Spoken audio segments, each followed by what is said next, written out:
হাত জোর করে বলছি রাজনীতি করবেন না, সিএএ নিয়ে মমতাকে তোপ স্বরাষ্ট্রমন্ত্রী অমিত শাহের। বিভ্রান্তি এবং বিতর্কের মধ্যেই সংশোধিত নাগরিকত্ব আইন বা সিএএ এর সমর্থনে ফের সওয়াল করলেন কেন্দ্রীয় স্বরাষ্ট্রমন্ত্রী অমিত শাহ। বৃহস্পতিবার সকালে সংবাদ সংস্থা এএনআইকে দেওয়া একটি সাক্ষাৎকারে অমিত শাহ জানান, সিএতে কারণ নাগরিকত্ব কেড়ে নেওয়ার সংস্থান নেই। এই নিয়ে বিভ্রান্তি ছড়ানোর জন্য বিরোধী নেতা নেত্রীদেরও তোপ দেখেছেন তিনি। পশ্চিমবঙ্গের মুখ্যমন্ত্রী তথা তৃণমূল নেত্রী মমতা বন্দ্যোপাধ্যায়কে আক্রমণ শানিয়ে স্বরাষ্ট্রমন্ত্রী বলেন, হাত জোর করে বলছি রাজনীতি করবেন না, বাংলাদেশ থেকে আসা হিন্দুদের সঙ্গে অবিচার করবেন না।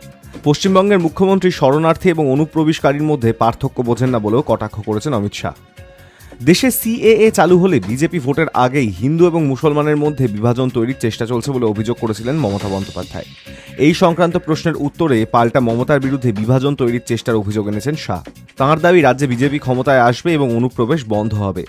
মমতাকে আক্রমণ করে শাহের সংযোজন, যদি আপনি জাতীয় নিরাপত্তার বিষয় নিয়ে এই ধরনের রাজনীতি করেন, তোষণের রাজনীতি করতে গিয়ে অনুপ্রবেশ চলতে দেন, তাহলে মানুষ আপনার সঙ্গে থাকবে না।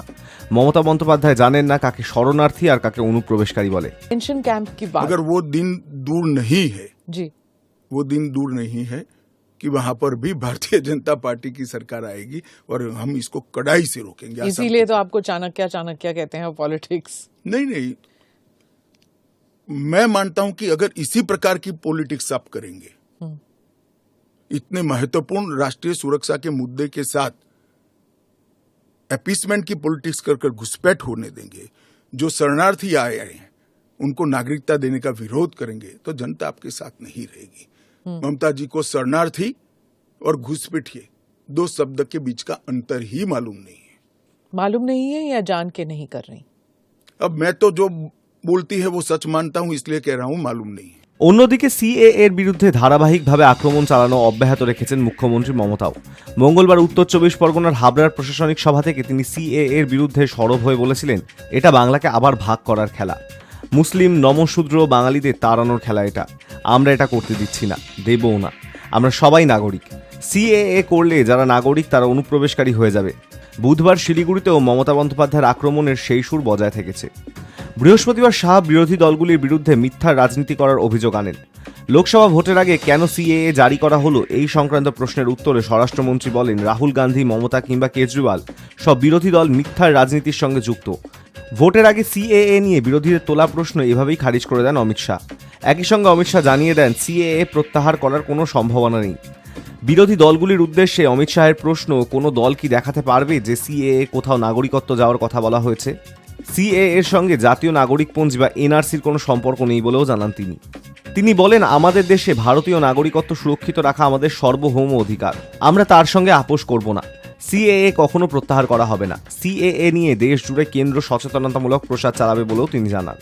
2019 সালে আইনে পরিণত হয়ে গেলেও কোভিড অতিমারির জন্য দেশে সিএএ কার্যকর করা যায়নি বলেই বৃহস্পতিবার দাবি করেছেন অমিত শাহ।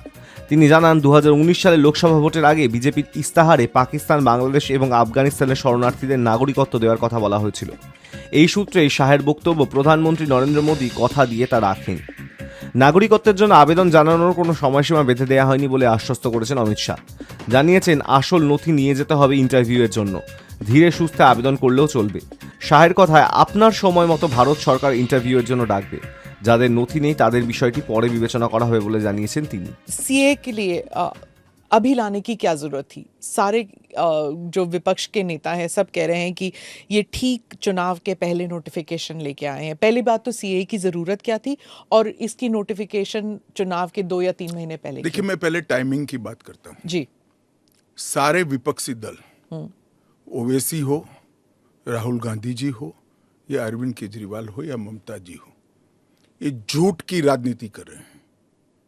इसलिए टाइमिंग का महत्व नहीं है। भारतीय जनता पार्टी ने 2019 में अपने घोषणा पत्र में कहा है कि हम सीएए लेकर आएंगे और पाकिस्तान, अफगानिस्तान और बांग्लादेश के जो शरणार्थी है उनको नागरिकता देंगे। तो भारतीय जनता पार्टी का एजेंडा बहुत स्पष्ट है और वो एजेंडे के आधार पर हमें बहुमत मिला है। 2019 में ही ये बिल संसद के दोनों सदनों ने पार कर दिया।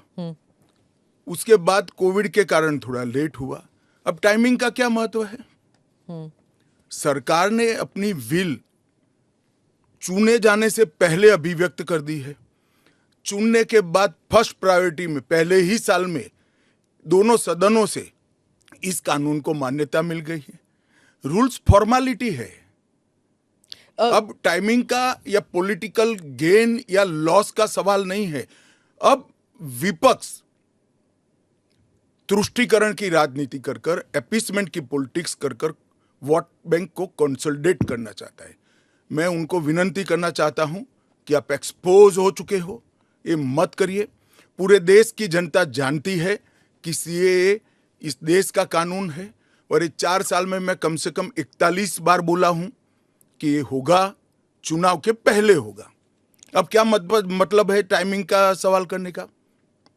तो इतने साल तो हुआ नहीं ना, 2019 के बाद अब हुआ है। स्मिता जी, मुझे एक बात बताइए, wheel of legislator, wheel of government bill से प्रकट होता है या रूल से प्रकट होता है? ऑब्वियसली बिल से। रूल व्यवस्था करता है, जो करने में पहले कोविड के कारण और बाकी सारे पॉलिटिकल इश्यूज के कारण लेट हुआ। मगर कब से नागरिकता मिलेगी? तो 2014 के पहले से। वो थंब रूल वहीं का वहीं है। आज क्या फर्क पड़ गया है बताइए? कोई फर्क नहीं पड़ा है। भारतीय जनता पार्टी को के लिए ये पॉलिटिकल गेन का मुद्दा नहीं है। भारतीय जनता पार्टी के लिए, हमारे नेता नरेंद्र मोदी जी के लिए अफगानिस्तान, पाकिस्तान और बांग्लादेश से आए हुए करोड़ों शरणार्थियों को उनका अधिकार देने का मुद्दा है, उनकी वेदना से मुक्ति दिलाने का मुद्दा है और उनकी 3 पीढ़ी को न्याय देने का मुद्दा है, जो कांग्रेस पार्टी ने कभी नहीं दिया। आप कह रहे हैं करोड़ों लोग यहाँ आएंगे, लेकिन ये पॉलिटिकल नहीं है, मतलब आपको कोई पॉलिटिकल फायदा नहीं होगा। लेकिन जो विपक्ष है वो कहती है कि आप एक नया वोट बैंक बना रहे हैं, बीजेपी एक नया वोट बैंक बना रही है अपने लिए। देखिए, विपक्ष को और कोई काम नहीं। उन्होंने तो सर्जिकल स्ट्राइक और एयर स्ट्राइक को भी बताया कि आपका पॉलिटिकल फायदा है, तो क्या हम टेररिज्म पर कदम न उठाए? इन्होंने 370 को भी बताया कि ये आपके पॉलिटिकल फायदे के लिए कर रहे हैं। हम 1950 से कह रहे हैं कि हम 370 को हटाएंगे। उनका हिस्ट्री है, जो बोलते हैं वो करते नहीं है। मोदी जी का हिस्ट्री है, जो भारतीय जनता पार्टी ने कहा है, नरेंद्र मोदी ने कहा है, वो पत्थर की लकीर है। मोदी की हर গ্যারান্টি पूरी होनी है। দ্বিতীয়বার ক্ষমতায় আসার পর 2019 সালের 11 ডিসেম্বর সিএএ পাশ করিয়েছিল কেন্দ্রের মোদী সরকার।